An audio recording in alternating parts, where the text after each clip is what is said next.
I'm 99 years old, and I'm about to break a silence I've kept for over 6 decades. Right now, as you're watching this, there are people half your age building fortunes while you're working twice as hard and getting nowhere. It's not because they're smarter. It's not because they're luckier. It's because they know something you don't. For 60 years, I sat in boardrooms with the wealthiest people on earth. Billionaires you've heard of, billionaires you haven't. I watched them make fortunes that would make your head spin. I watched them lose everything in a single decision. And through all of it, I discovered 5 investments that separate the wealthy from everyone else. These aren't stocks. These aren't bonds. These aren't real estate deals or cryptocurrency schemes. These are investments that multiplied my wealth in ways the public never saw. Investments that took me from a small-time lawyer in Omaha to a net worth of $2.5 billion. Investments that nobody talks about because, frankly, Wall Street can't charge you a fee for them. And here's what's urgent. If you're watching this in 2025, heading into 2026, these 5 investments are more critical now than they've ever been in human history. Because the old playbook, it's dead. The economy you grew up understanding, it doesn't exist anymore. By the end of this video, you'll understand why these investments have nothing to do with the stock market, yet they've made me more money than Berkshire Hathaway ever did. You'll understand why most people will work until they're 70 and die broke, and you'll understand exactly what to do differently. But I need to warn you, what I'm about to share goes against everything your financial advisor, your parents, and your economics professor ever taught you. If you're looking for conventional wisdom, you're in the wrong place. Are you ready? Let's begin. Before I reveal these 5 investments, you need to understand something about me that most people get wrong. I didn't inherit wealth. I wasn't born into privilege. I didn't get lucky with some tech startup in my garage. I started as a lawyer in Omaha, Nebraska, making a modest living. I had a family to feed, bills to pay. No different than you. But somewhere in my 30s, I had a realization that changed everything. I was sitting in a meeting with a client, a moderately successful businessman who kept asking me about stock tips. Charlie, what should I buy? What's hot right now? How do I get rich quick? And I looked at him and thought, he's asking the wrong question entirely. That's when it hit me. The investments that create generational wealth aren't the ones taught in business schools. They're not the ones advertised on CNBC. They're not the ones your broker calls you about. Wall Street wants you focused on stocks, bonds, mutual funds, things they can charge you fees on, things they can control, things that keep you dependent on them. But the truly wealthy, we invest differently. We invest in things that compound without fees, things that grow while we sleep, things that can't be taxed, regulated, or taken away. Now, before you think this is some get-rich-quick scheme, let me be brutally clear. These investments take time, they take discipline, they take patience, and they require you to think like a builder, not a gambler.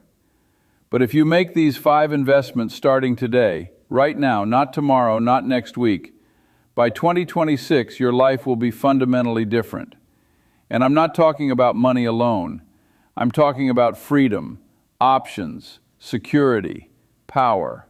Before we go further, I want to know something. Pause this video for just a second and leave a comment below telling me, what job do you currently do? And what country are you watching this from? I'm genuinely curious who's here right now, ready to change their life.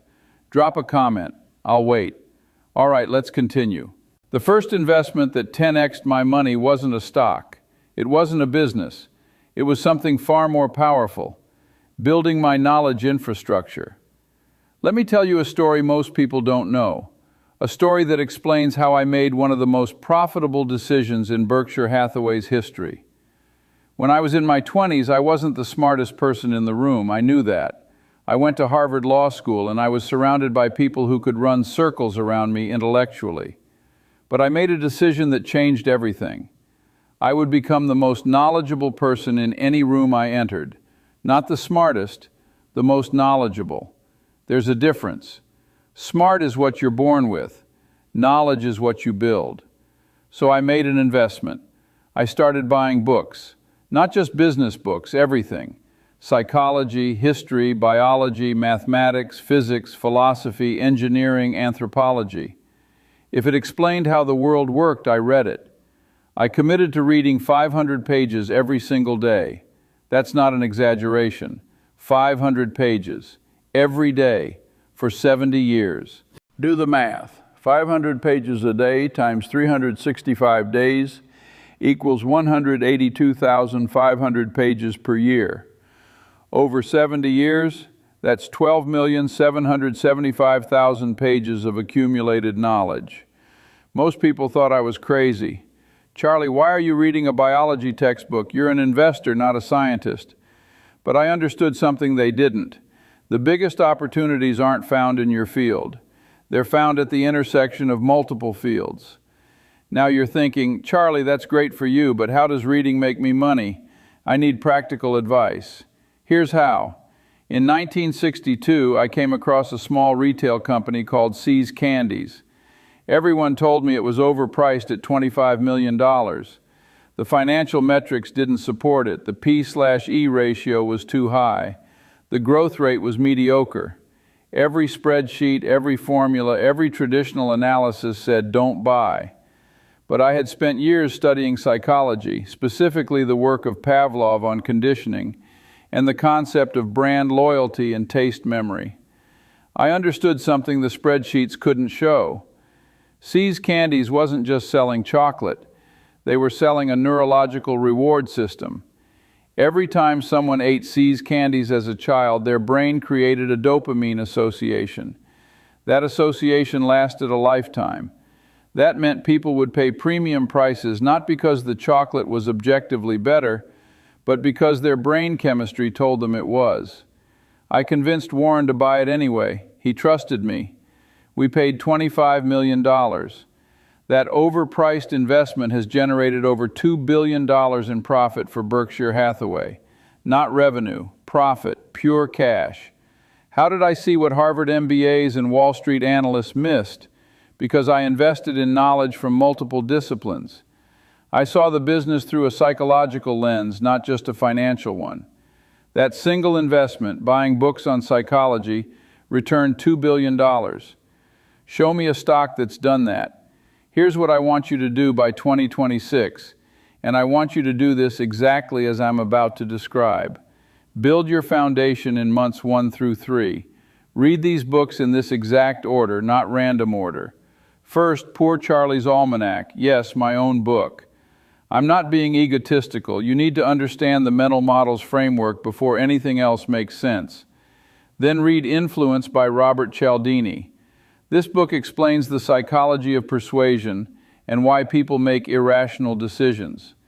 Then The Selfish Gene by Richard Dawkins on evolutionary biology. This will teach you how survival instincts drive human behavior, including financial behavior. And finally, Thinking Fast and Slow by Daniel Kahneman on decision-making and cognitive biases. These 4 books will give you a framework that 99% of people don't have. In months 4 through 8, build cross-disciplinary knowledge. Read Sapiens by Yuval Noah Harari on human history. This shows you patterns that repeat across centuries.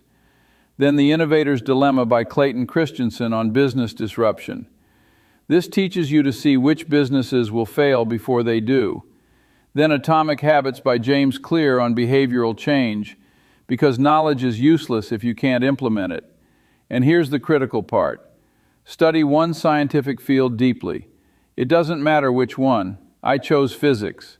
You might choose chemistry or biology or mathematics.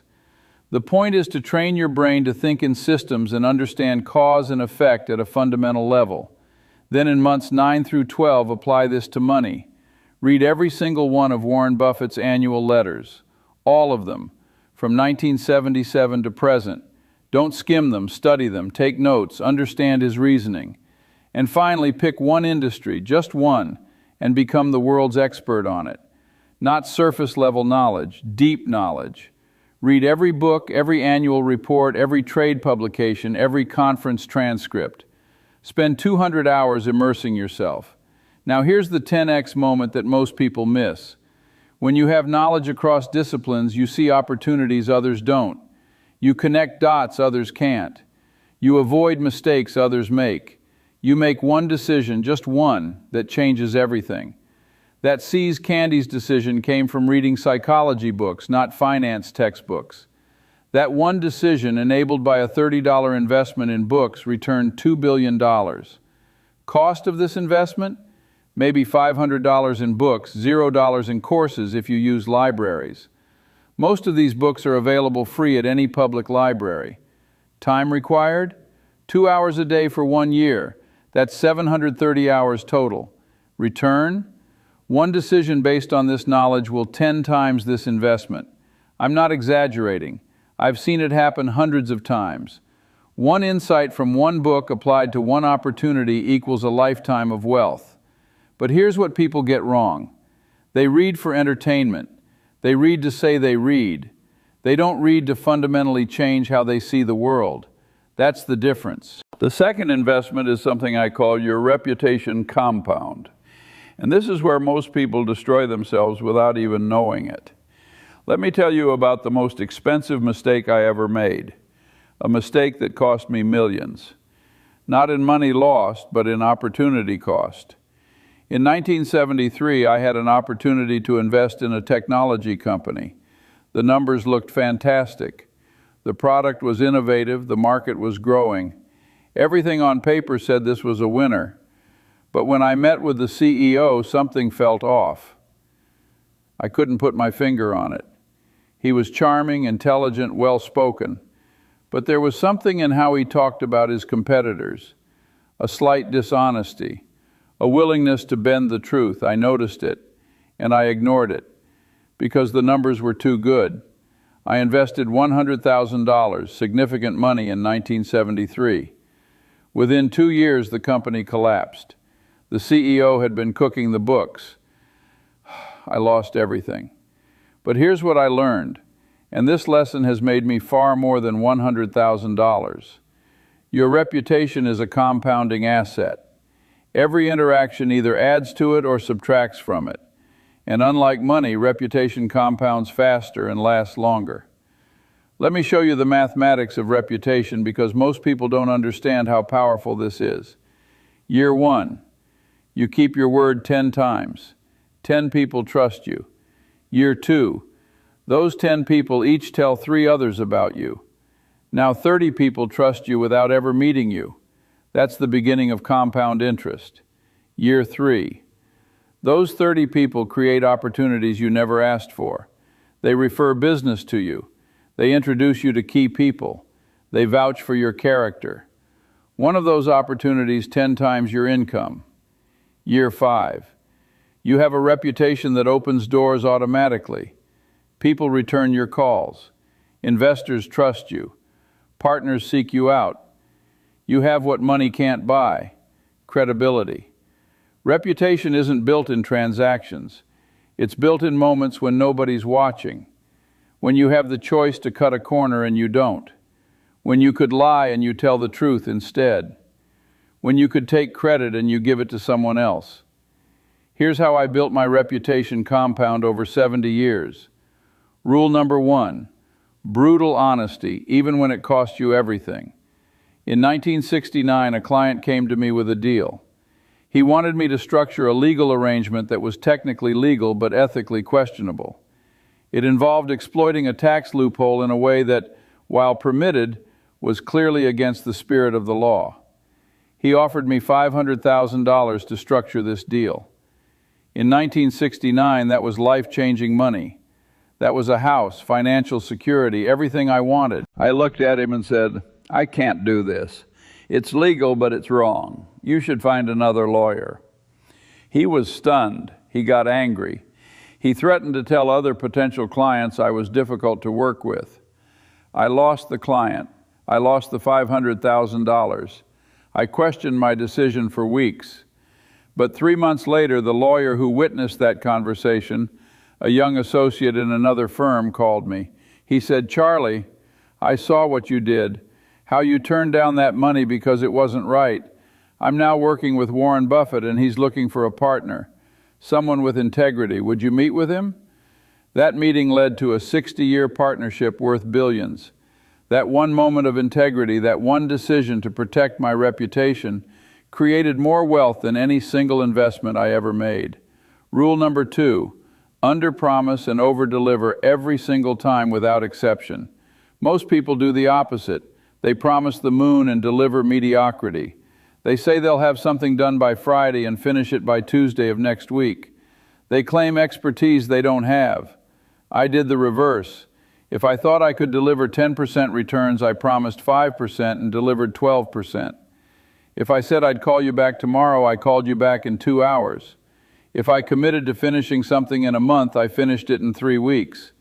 Do this for 5 years consistently, not occasionally, consistently, and people will pay a premium just to work with you. They'll choose you over better options because they trust you. Trust is the ultimate economic moat. Rule number 3, give credit away like it's candy at Halloween. Every success I've had, I credited someone else publicly. Even when it was entirely my idea, I found someone to share credit with. Why? Because generosity with credit makes people want to succeed with you again. It builds loyalty that money can't buy. And here's the secret. The more credit you give away, the more opportunities flow back to you. It's counterintuitive, but it's true. Now pause for a moment. I want to ask you again, what job do you currently do? Are you an employee, entrepreneur, student? And what country are you watching from? Drop a comment below. I want to know who's building their reputation compound right now. Here's your reputation investment plan for 2026, and I need you to take this seriously. In months 1 through 6, lay the foundation. This is non-negotiable. Keep every promise, no matter how small. If you tell someone you'll send them an email, send it. If you say you'll call at 3 p.m., call at 3 p.m. Not 3:15, 3 p.m. If you can't keep a promise, communicate 24 hours in advance with a reason and a new timeline. Never ghost. Never make excuses. Own it. Return every email within 24 hours. Even if your response is just, "I got your message. I'll have a full response for you by Friday." People don't expect instant solutions, they expect acknowledgement. In months 7 through 12, activate the multiplier effect. Help 3 people achieve their goals with no expectation of return. Not fake help, real help. Introduce them to someone valuable. Teach them a skill. Give them advice that costs you time. Do it with 0 expectation. Publicly credit others for every win you have. If you get promoted, thank your team publicly. If you close a deal, credit the person who introduced you. If you learn something valuable, credit the teacher. Say, "I don't know," instead of faking expertise. This is hard. Your ego will fight you. But every time you fake knowledge, you subtract from your reputation compound. Every time you admit ignorance, you add to it. The 10x moment comes in year 2 or 3. Someone you helped, someone who watched you keep your word, someone who trusts you. They will open a door you couldn't open yourself. A business opportunity, a partnership, an introduction to someone who changes your trajectory, an early warning about a mistake that would have bankrupted you. That one opportunity will 10 times what you invested in your reputation. I've seen this happen 1,000 times. I've lived it myself. The third investment that multiplied my wealth beyond measure, your relationship portfolio. Most people think networking is about collecting business cards and LinkedIn connections. They think it's about attending conferences and handing out cards to strangers. They couldn't be more wrong. Real wealth isn't built through shallow networks. It's built through deep relationships that appreciate over time like fine wine or rare art. Let me tell you about my relationship with Warren Buffett, a relationship that created hundreds of billions in value. We met in 1959 at a dinner party in Omaha. We were both nobody. Warren was running a small investment partnership. I was practicing law. Neither of us had serious money. Neither of us was famous. But we started talking, and we realized something. We thought differently than everyone else. We saw opportunities others missed. We had similar values, but different knowledge bases. So we invested in that relationship, not with money, not with transactions, with time, honesty, and intellectual challenge. For 60 years, we talked almost every day. We argued. We disagreed violently sometimes. We made each other smarter. We challenged each other's assumptions. We saved each other from catastrophic mistakes. The result? A partnership that built one of the most valuable companies in human history. Berkshire Hathaway's market cap today, $900 billion. But here's what people completely miss when they study Warren and me. That relationship didn't create value because of what we did together. It created value because of what we each brought to the table individually. Your relationship portfolio only compounds if you're worth knowing. If you're boring, shallow, or selfish, no amount of networking will help you. You have to build yourself into someone valuable first. Here's the framework I used to build a relationship portfolio that created billions in value. Think of your relationships in 5 concentric circles, like rings around a target. Circle 1 is your inner council, 3 to 5 people maximum. These are people who challenge you brutally. People who are smarter than you in specific areas you need to develop. People you'd trust with your life, your money, your reputation. People who tell you the truth even when it hurts. Meet or talk with them at least monthly. Not superficial catch-ups, deep conversations. Share your struggles. Ask for honest feedback. Challenge each other. My inner council included Warren, my wife Nancy, and 2 other close friends. That's it, 5 people. But those 5 relationships created more value than 10,000 superficial connections ever could. Circle 2 is your brain trust, 10 to 15 people. These are experts in fields you're learning, people solving problems you'll face in 5 years, people you can call at midnight with a question and they'll help you. Connect with them quarterly, not to ask for favors, to exchange value. Share what you're learning, ask what they're working on, find ways to help each other. Circle 3 is your strategic network, 30 to 50 people, industry leaders, potential partners, people doing interesting things in adjacent fields, people you respect and want to stay connected with. Touch base 2 to 3 times per year. Send them an article they'd find valuable. Congratulate them on wins. Introduce them to someone useful. Keep the relationship warm. Circle 4 is your weak ties, 100 to 200 people, past colleagues, casual professional contacts, people in adjacent industries, people you've worked with before. Check in annually, a quick email, a holiday message, a comment on their LinkedIn post. Don't let the relationship die, but don't invest heavily either. Circle 5 is your audience, unlimited size, people who follow your work, people you inspire from a distance, people who know you but you don't know them yet. Some of these will become Circle 1 people in the future. Share valuable content publicly. Help people you've never met. Build a reputation that attracts the right people naturally. Here's the strategy for 2026, and I need you to implement this immediately. In months 1 through 3, audit your current relationships ruthlessly. Who are your Circle 1 people right now? If you don't have 3 to 5 people you'd trust completely, that's your number 1 priority. Who drains your energy? Who always takes and never gives? Who makes you dumber, lazier, or more cynical? Remove them guilt-free. I don't care if you've known them for 20 years.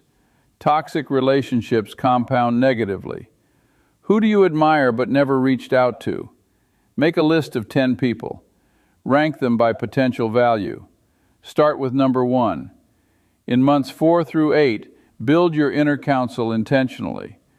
Identify 3 people smarter than you in areas you need to develop. If you need to improve your financial literacy, Find someone who understands money deeply. If you need to build discipline, find someone with ironclad habits. Offer value first with no ask attached. Send them something useful, an article, an introduction, a solution to a problem they mentioned. Don't ask for anything, just give. After 3 valuable interactions, propose a regular connection, monthly coffee, quarterly calls, whatever works. Frame it as mutual value exchange, not mentorship. Nobody wants to feel like they're doing charity. In months 9 through 12, compound the returns exponentially. Introduce people in your network to each other. Host a small mastermind, 6 to 8 people, quarterly meetings. Curate the group carefully. High character, high ambition people only. Document what you learn from each person. Keep notes. Track insights. Review them monthly. The 10x moment will come from one of 3 places. 1. A person in your inner council will partner with you on a venture that multiplies your income. 2. Someone will introduce you to your biggest opportunity, a job, an investment, a business deal. 3. Someone will warn you away from a catastrophic mistake that would have destroyed you. Any one of these 10x is this investment. I've seen it happen hundreds of times. Warren and I didn't build Berkshire alone. We built it through the relationships we invested in for decades. The 4th investment, your skill stack arbitrage. This is the investment most people completely miss, and it's probably the fastest path to 10xing your income. Here's the insight. Being the best in the world at one skill is nearly impossible. The competition is brutal. The time investment is enormous. And even if you make it, you're vulnerable to disruption. But being in the top 25% at 3 complementary skills, that combination makes you rare, valuable, irreplaceable, and it takes a fraction of the time.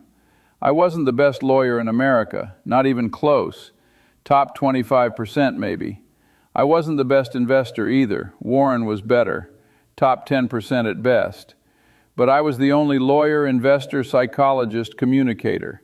That combination made me irreplaceable. Let me show you my skill stack in detail.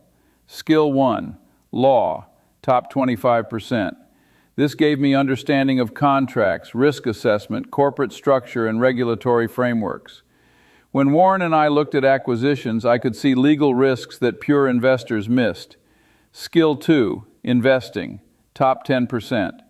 This gave me financial analysis skills, valuation frameworks, market psychology understanding, and pattern recognition. I could analyze businesses at a fundamental level. Skill 3, psychology, top 20%. This gave me understanding of human behavior, cognitive biases, decision-making processes, and why people make irrational choices. This was my secret weapon. Skill 4, communication, top 15%. This gave me the ability to explain complex ideas simply, tell compelling stories, and persuade without manipulation. This made everything else more valuable. Individually, each skill was good but not exceptional. Combined, they made me one of a kind. When Warren needed a partner, he didn't need just another investor. Wall Street was full of investors. He needed someone who understood the legal structure of deals, the psychology of why businesses succeed long-term, and how to communicate complex strategies to shareholders in a way they'd understand and trust. I was the only person in the world with that exact combination of skills at that level. That made me worth billions. Here's your skill stack strategy, and I need you to think about this carefully. Step 1, identify your base skill, your current expertise. What are you already in the top 25% at? Be honest. Not what you wish you were good at. What are you actually good at right now? Maybe you're a decent writer. Maybe you understand marketing intuitively. Maybe you're genuinely good with people. Maybe you're analytical and good with numbers. That's skill number 1. Own it. Step 2, add a complementary skill that multiplies the value of skill 1. This is critical. The second skill should make the first skill worth 5 to 10 times more, not just twice as much. Examples: writer plus sales skills equals copywriter, much more valuable than either alone. Marketing intuition plus data analysis equals growth hacker, rare combination. People skills plus financial knowledge equals fundraiser or salesperson, highly paid roles. Analytical mind plus communication skills equals consultant, premium rates. Spend 6 to 12 months getting to the top 25% in skill number 2. Not world class, just top 25%. That's the beauty of this strategy. You don't need to be the best. You need to be good enough at the right combination. Step 3.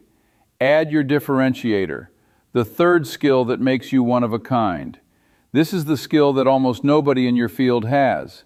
The skill that makes clients or employers say, "I've never met anyone who can do all 3 of these things." Examples: copywriter plus psychology equals master persuader who understands why people buy at a neurological level. Growth hacker plus design skills equals product leader who can both acquire users and create beautiful experiences. Fundraiser plus storytelling equals startup CEO who can sell the vision and execute. This third skill doesn't need to be as developed as the first 2. Top 30% is fine. It's the combination that matters. Let me show you real examples of this strategy creating massive wealth. Scott Adams, creator of Dilbert comic strip. He's not the best artist in the world, top 25% maybe. He's not the best business writer, top 25%. He's not the funniest comedian, top 25%. But he's the only person who was all 3 simultaneously. Result?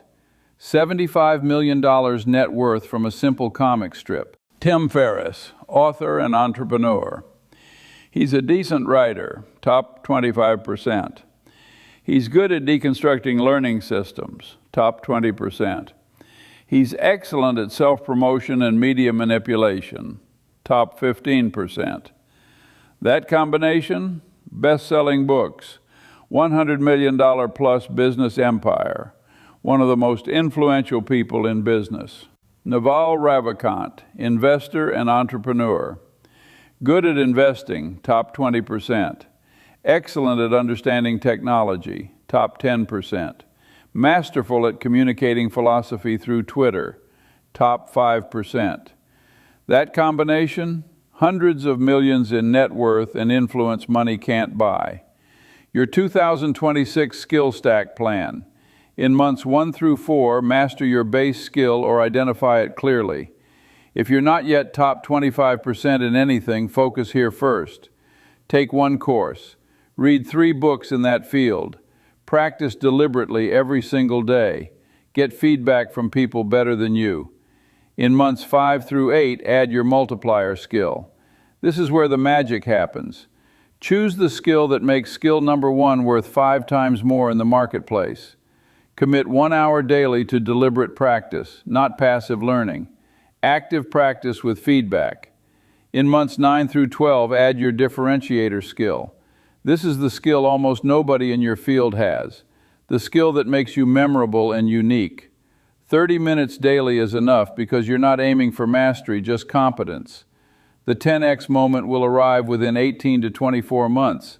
Someone will seek you out specifically because of your unique skill combination. They'll pay a premium, sometimes double or triple market rate, because nobody else can deliver what you can. That's when your income 10x's overnight. Not gradually, overnight. Because you've moved from competing in a crowded market to operating in a market of 1. Don't compete on one dimension where you're fighting millions of people. Create a dimension that only you occupy where competition doesn't exist. Before we get to the 5th investment, I need to ask you one more time. What job do you currently do? And what country are you watching this from? Drop a comment below. I want to know who's implementing these strategies in real time. The 5th and final investment, your anti-fragile system. This is the most important investment I ever made, and almost nobody understands it because they've never heard the term. Let me explain anti-fragility because your financial future depends on understanding this concept. Fragile means it breaks under stress. A wine glass is fragile. Drop it and it shatters. Most people's financial systems are fragile. One market crash, one job loss, one unexpected medical bill, and everything collapses. Robust means it resists stress. A rock is robust. You can drop it and it stays intact. Some people build robust financial systems. They can survive shocks, but they don't benefit from them. Anti-fragile means it gets stronger from stress. Your immune system is anti-fragile. Every time it encounters a virus, it gets stronger. Every stress makes it more resilient. Most people have never heard of this concept, but it's the difference between surviving and thriving during chaos. I didn't just survive 14 recessions, I got richer during each one. I didn't just survive the 2008 financial crisis, I made billions while others lost everything. How? Because I spent 60 years building an anti-fragile system that got stronger during chaos. And you can build one too by 2026 if you start right now. Here's the framework I used. Layer 1, multiple income streams, redundancy. I never ever relied on one source of income, ever. This is non-negotiable. I had income from my law practice, income from investment returns, income from real estate cash flow, income from board compensation, income from speaking fees later in life. If one stream failed completely, law practice went bankrupt, investments crashed, real estate market collapsed, 4 others continued generating cash. I could lose 50% of my income streams and still maintain my lifestyle. Most people have one income stream, their job. That's not a system. That's a single point of failure. That's fragility. Layer 2, asymmetric upside, optionality. I structured every investment so that downside was limited and upside was unlimited. I never made an investment where I could lose more than I put in. Never used leverage to amplify losses. Never bet everything on one outcome. But I always looked for investments where upside was 10 times, 50 times, 100 times potential. When I bought Berkshire Hathaway stock early on, worst case scenario was losing my investment. Painful but survivable. Best case was what actually happened. Billions in returns. That's asymmetry. Limited downside, unlimited upside. Most people do the opposite. They risk everything for small gains. Layer 3, barbell strategy. Extremes, not middle. This is the strategy that protected me through every crisis. I kept 80% of my wealth in ultra-safe, boring assets. Treasury bonds that couldn't default. Blue chip stocks of companies that had survived 100 years. Real assets that held value through inflation. And I kept 20% in extremely high-risk, high-reward opportunities. Startups, contrarian bets, investments that could go to zero or return 100 times. This strategy meant I could survive any crash because 80% was protected in assets that wouldn't collapse. But I could also capture massive upside when opportunities appeared because 20% was always in play, ready to deploy. Most people do the opposite. They put everything in medium risk investments. When crashes come, they lose big. When opportunities appear, they have no dry powder to deploy. Layer 4, skin in the game, alignment. I only invested in things where I had deep knowledge, personal involvement, and reputation at stake. This forced me to be careful, to do homework, to only bet on things I truly understood, to avoid temptations outside my circle of competence. When you have skin in the game, you make better decisions because consequences are real. Your anti-fragile system for 2026. Phase 1. Build your safety net in months 1 through 6. Start with a $1,000 emergency fund. I don't care how broke you are, cut expenses, sell something, work extra hours. Get $1,000 in the bank that you never touch except for true emergencies. Create a side income source different from your main job. Freelancing, consulting, part-time work. Something that generates even $500 per month. This proves you can create income outside your primary source. Develop one skill you can monetize quickly if your main income disappears. a skill that could generate $3,000 per month within 30 days if needed. Phase 2. Create redundancy in months 7 through 12. Build a second income stream completely different from the first. If Stream 1 is active income from a job, Stream 2 should be passive income from investments. If Stream 1 is service-based, Stream 2 should be product-based. Invest in 3 different asset classes, not 3 stocks, 3 different types of assets. Maybe stocks, real estate, and a business, or bonds, peer-to-peer lending, and commodities. Diversify across asset types, not within them. Build relationships that open doors if you need them. People in different industries, people with different skills, people who could hire you or partner with you if everything collapsed. Phase 3. Add asymmetric bets in year 2. This is where wealth multiplies. Keep 85% in safe, boring investments that won't make you rich but won't make you poor. Index funds, treasury bonds, your primary residence, blue-chip dividend stocks. Take 15% and make calculated high upside bets. Start a side business with potential to replace your income. Invest in yourself through education that could 10 times your earning power. Take a calculated career risk that could double your salary. The 10 times moment happens when chaos hits, and it will hit in 2026. Recession, market correction, industry disruption, job market collapse. Something will happen. When it does, your anti-fragile system will protect you from catastrophe with your safety net, give you cash to buy incredible opportunities while everyone else is panicking and selling, and position you to 10 times your wealth while others lose everything. I made more money in recessions than in boom times, not because I'm lucky, because I was prepared with an anti-fragile system. Let me give you a concrete example from my own life. The 2008 financial crisis. Most people lost 40 to 60% of their wealth. Retirement accounts cut in half. Home equity disappeared. Jobs vanished. I lost almost nothing. My barbell strategy protected me. I had 80% in ultra-safe assets that barely moved. I had cash reserves earning interest. And when everyone was panicking and selling, I used those cash reserves to buy incredible companies at 50 to 70% discounts. Companies that I knew would survive. Companies with strong balance sheets and durable competitive advantages. Those investments 5x'd by 2015. While others spent 7 years recovering, I spent 7 years compounding wealth at accelerated rates. That's anti-fragility. That's the system. That's what separates those who survive from those who thrive. So there you have it, the 5 investments that 10x'd my money over 70 years.